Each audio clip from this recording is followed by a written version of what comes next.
Hi, Devlin here, and welcome to Misunderstood Movies. Before we begin, I remind people this is my opinion and belief. You can disagree with me, and please comment if you do or don't in the comment section below. But please be nice about it. We're all movie fans here, and that's what's truly important. So be respectful to all. Today I look at the case of Flash Gordon, the 1980 sci-fi fantasy film directed by Mike Hodges, starring Sam J. Jones, Melody Anderson, Topol, Timothy Dalton, and Max von Sydow. The screenplay was written by Lorenzo Semple Jr., based on the comic strip created by Alex Raymond. What people expected was a faithful adaptation of a comic strip and something close to Star Wars.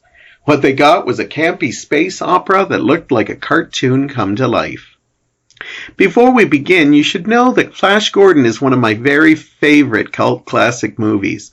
It is entertaining through and through, even with some bad dialogue and questionable production values. In the 70s, George Lucas tried to buy the rights to Flash Gordon, but Dino De Laurentiis decided to hold on to them in the hopes of making his own feature. There were many failed attempts, but nothing could really come together. In the meantime, George Lucas, not being able to get the rights, wound up writing Star Wars instead and turned it into a big smash blockbuster.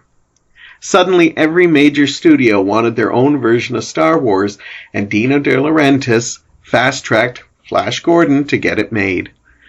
A bunch of copycat movies came out, and even a sequel to Star Wars, Empire Strikes Back, before Flash Gordon made its debut on big screens in 1980. Sadly, no one was interested.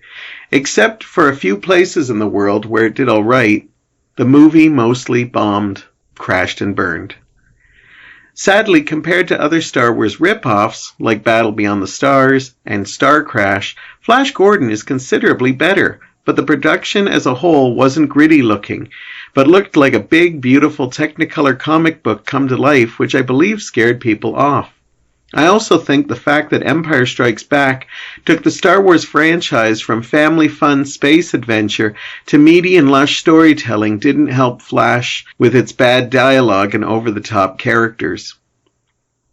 The actors look like they are having a great time with the material, but just can't make dialogue like, "Flash, I love you, but we only have 14 hours to save the Earth, and look, water is leaking out of her eyes," seem dramatic or heartwarming.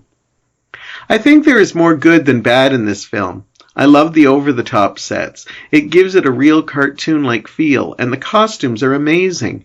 The rock soundtrack by Queen is simply awesome, and the use of comic strip shots for the opening credits even tugs at my heartstrings a bit. It may have been ignored on its first release, but thanks to cable, video, and people giving it another chance, Flash Gordon has carved out a place as a cult favorite and guilty pleasure for most. But the misunderstood part of this movie remains, it should have been a hit. It's fun, entertaining, and larger than life.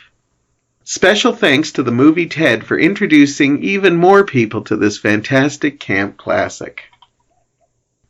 Now let me know what you thought in the comments, and let's have a conversation about this film. Are you one of those who thought this movie was too cheesy and camp to be taken seriously?